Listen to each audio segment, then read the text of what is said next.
എന്തിനാണ് ഇങ്ങോട്ട് വന്നത്? ഞാൻ വന്നത് മാർക്കോയെ കാണാനാ. ഓ, അപ്പോഴാ അറിഞ്ഞത് അമ്മായിയുടെ മോനും അമ്മായി ഇവിടെ ഉണ്ടെന്ന്. പിന്നൊന്ന് കണ്ടിട്ട് പോവാന്ന് കരുതി. എന്തിന് നീ എന്നെ അവനെ കാണുന്നത്? കണ്ട് സന്തോഷിക്കാനോ? അവന്റെ ഇപ്പോഴത്തെ അവസ്ഥയില് എനിക്ക് ദുഃഖമൊന്നുമില്ല. അങ്ങനെ ദുഃഖിക്കേണ്ട കാര്യമൊന്നുമില്ലല്ലോ. ഒരുപാട് പെൺകുട്ടികളുടെ ജീവിതം തകർത്തവനല്ലേ അകത്ത് കിടക്കുന്നത്. അങ്ങനെയുള്ള ഒരുത്തൻ ജീവിച്ചിരിക്കണമെന്ന് പോലും എനിക്ക് ആഗ്രഹമില്ല. ഇത് പറയാനാണോടി നീ ഇങ്ങോട്ട് വന്നത്? പറയാൻ മാത്രമല്ല, ബോധമില്ലാതെ കിടക്കുന്ന അവനെ ഒന്ന് കാണണമെന്നും ഉണ്ടായിരുന്നു. നീയും ആ മഹാലക്ഷ്മി എന്ന് പറയുന്നവളൊക്കെ ഒരേ ഗണത്തിൽപ്പെട്ടതാ. അതുകൊണ്ടാണ് നീയൊക്കെ ഭർത്താക്കന്മാരെ വഞ്ചിക്കുന്നത്. ഏട്ടത്തിയുടെ കാര്യം പോട്ടെ, അതേപ്പറ്റി സംസാരിക്കാൻ എനിക്ക് താല്പര്യമില്ല.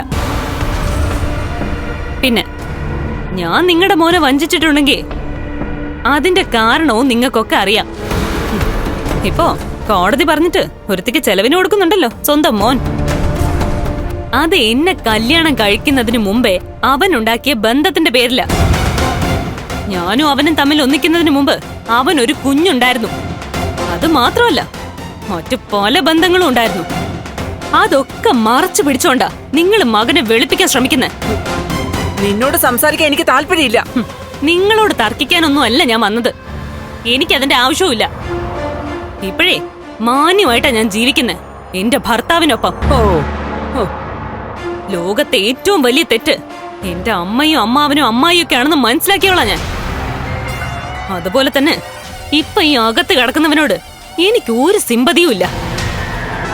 അവനെപ്പോലെ അന്യന്റെ സ്വത്ത് മോഹിക്കുന്ന ഒരുത്തൻ ഈ ലോകത്ത് വേറെ കാണില്ല.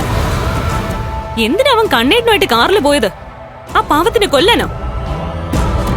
കണ്ണേട്ടനിപ്പോ അവനെ വലിയ വിശ്വാസമാ. പക്ഷെ എനിക്കറിയാം എല്ലാവരുടെയും മനസ്സിലൊരിപ്പ് എന്താണെന്ന്. നാണമില്ലേ നിങ്ങക്ക് സ്വന്തം മോളെ കൊണ്ടുപോയി എന്റെ തറവാട്ടിൽ നിർത്താൻ?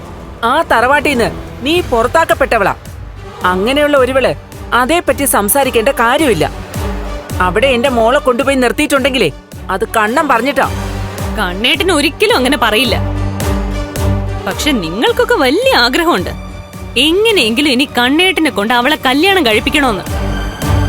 എന്നിട്ട് കണ്ണേട്ടന്റെ സ്വത്തുക്കള് തട്ടിയെടുക്കണോന്ന്.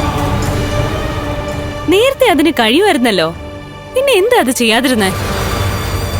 അന്ന് അവൾക്ക് വീൽ ചെയറിൽ സഞ്ചരിക്കുന്ന ആള് ആവശ്യമില്ലായിരുന്നു. ഓ, ഇപ്പൊ ആവശ്യമുള്ള ഒരുത്തി വന്നല്ലോ.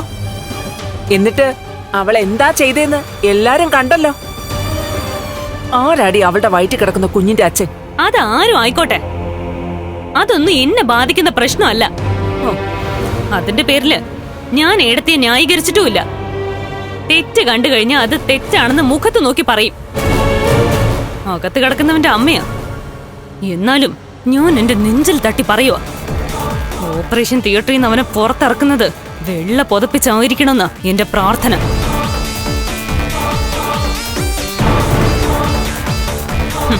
തുറച്ചു നോക്കണ്ട. അവനെ കൊണ്ട് ഭാവിയില് നിങ്ങൾക്ക് ഒരു പ്രയോജനം ഉണ്ടാവില്ല. ആർക്കും ഉണ്ടാവില്ല. അന്യന്റെ സ്വത്തും പണവും മോഹിച്ച് നടക്കുന്നവര് അതിനു വേണ്ടി സ്വന്തം അച്ഛനെയും അമ്മയും വരെ കഴുത്ത് ഞെരിച്ചു കൊല്ലും. അത് ഓർത്തോ നിങ്ങള്.